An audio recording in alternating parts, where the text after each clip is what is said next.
Salut, aujourd'hui on va parler du film Bleach qui vient de sortir sur Netflix. En fait, il est pas spécialement récent, ça doit faire une semaine qu'il est posté, mais je vais en parler quand même. Mais je vais faire un truc assez novateur, je vais parler du film en tant que film.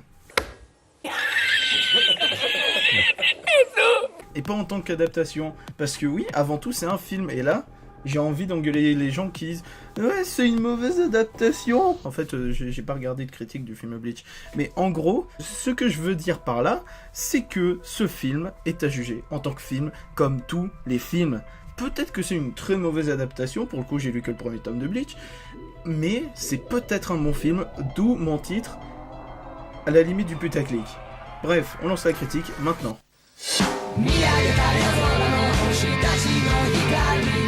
Tout d'abord, on va voir les points négatifs, et j'ai pris des notes. Ah oui aussi, ça va spoiler sévère, donc si tu l'as pas vu, regarde-le avant de voir cette vidéo.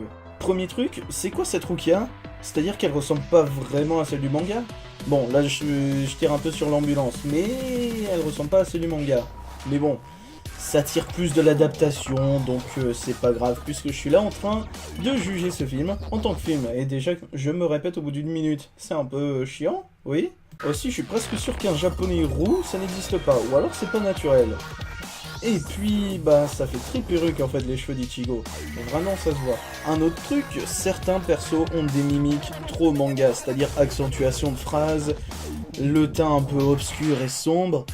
Oh, les gars, c'est pas un manga là qu'on est en train de voir, c'est un film.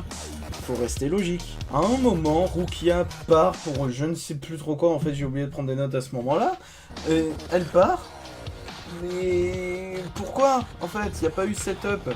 Oui, parce que t'as un principe de base du cinéma qui s'appelle le setup payoff, c'est-à-dire au début du film, on te dit ne fais pas un truc, et vers la fin du film, on fait le truc. Voilà, et du coup t'as pas eu ce setup payoff, et du coup bah ça tombe un peu sur un cheveu, comme un cheveu sur la soupe en fait.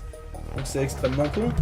Alors pour celui-là, je sais pas si c'est parce qu'il y avait un petit budget ou pas, mais t'as certains FX qui sont un peu moches. On y reviendra par contre. Un autre truc, t'as certains persos qui sortent du trou du cul du scénario, en fait, je saurais pas comment le décrire autrement.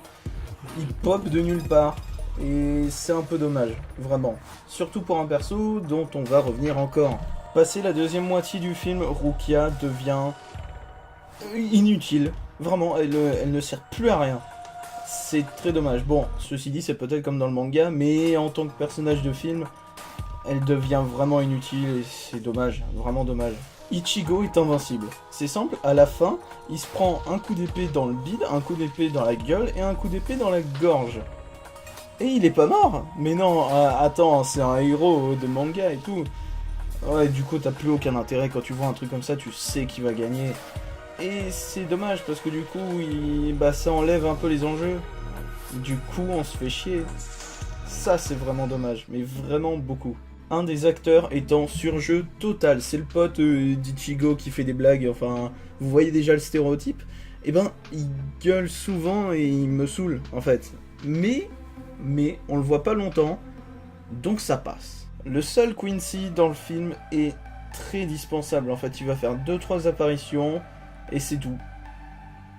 Si c'était juste pour foutre un Quincy dans le film, ça servait pas à grand chose. C'était très dispensable. Et le pire, le plus gros point négatif, Orihime a moins de boobs que dans le manga. Elle était un peu facile celle-là, hein, je vais pas vous le cacher. Voilà en gros pour moi les défauts du film. Alors, c'est pas des défauts absolument gênants, même globalement non, en fait c'est pas bien gênant. Mais c'est plusieurs petites tares qui font un peu de mal. Mais ça passe, ça va, ça te sort pas du film, c'est un peu dommage. C'est tout. Et d'ailleurs, dommage est le mot de cette vidéo. Assez dommage. Maintenant, on va voir les points positifs du film, et je vous assure qu'il y en a plusieurs.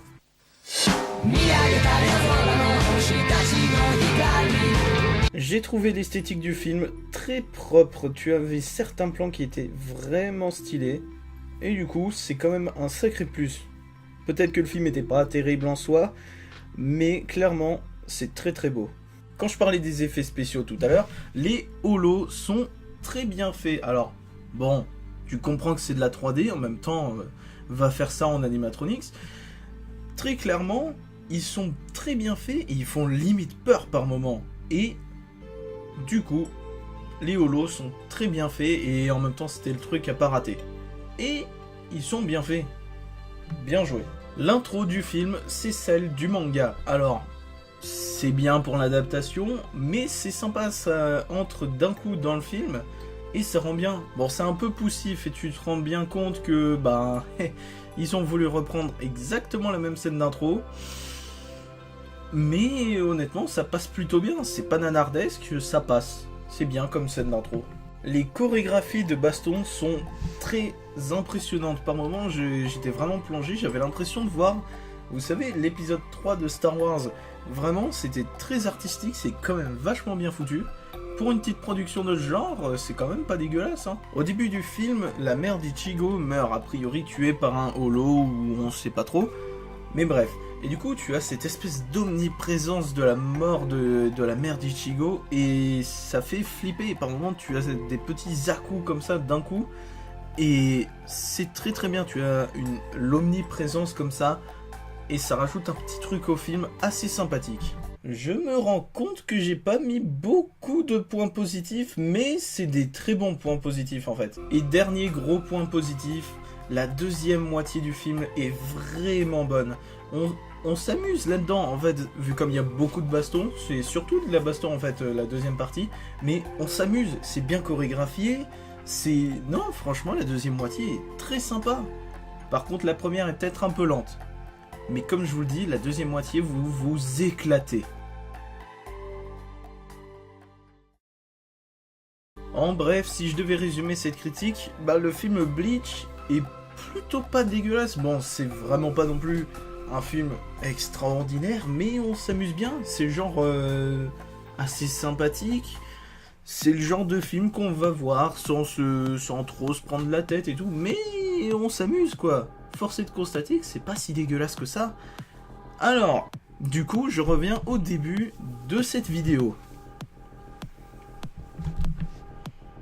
Ça vous dirait d'arrêter d'être chiant ?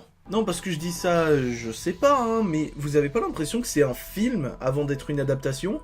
Certes, c'est une adaptation, donc il faut être un minimum fidèle. Mais moi, je connais pas Bleach. Et pour le coup, je m'en suis battu les couilles d'avoir lu le manga avant. Bon, c'est juste parce que je l'avais pas fait encore. Mais du coup, j'ai vu juste un film avec son univers à lui. Adapté d'un manga, c'est vrai, mais j'ai vu un film. Et du coup, j'ai jugé ce film en tant que film. C'est vraiment débile, dit comme ça. Je me réécoute, mais c'est débile. Du coup, un film, il faut le juger en tant que film. Après, vous jugez sa version manga, son adaptation. Peut-être que le film Bleach est une merde en matière d'adaptation, mais en tant que film, il est sympa. Faut se rendre compte à l'évidence, ce truc c'est un film avant d'être une adaptation. Donc quand je dis arrêtez d'être chiant, c'est juste pour ceux qui disent ouais c'est une adaptation live, du coup ça va être de la merde. Ça va peut-être être une merde en tant qu'adaptation, je viens de le dire, mais jugez-le en tant que film, parce que c'est un film avant tout. Donc pour tous les gens manga qui disent à chaque fois qu'il y a un film live d'annoncer qu'il va être une sombre merde, regardez-le et faites votre avis. Après vous pouvez débattre. Et puis l'avis des gens, bah, c'est fait pour être critiqué. Donc peut-être que vous avez trouvé cette critique très chiante et en mode je défends le film Bleach. À vous de le dire. Mais moi je défends un film. À vous de le défoncer. C'est votre avis. Prenez-le en compte, prenez ceux des autres en compte. Voilà pour ce qui est de cette vidéo, j'ai un peu poussé, j'ai pas l'habitude de faire ce genre de vidéo, ça se voit, mais ça m'a fait plaisir de parler de ce sujet en ayant vu un petit film assez sympathique. Donc franchement, c'est une expérience à refaire, même si, bon, des live action, il va pas y en avoir des masses.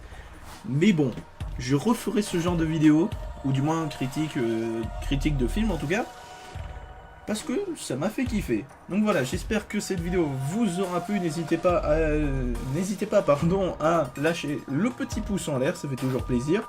De vous abonner évidemment. Et on a le lien du Discord de la KZD Corporation, oui je fais avec un accent tout ça, dans la description, n'hésitez pas à le rejoindre. Bref, j'espère que cette vidéo vous aura plu. C'était Kinzo, salut!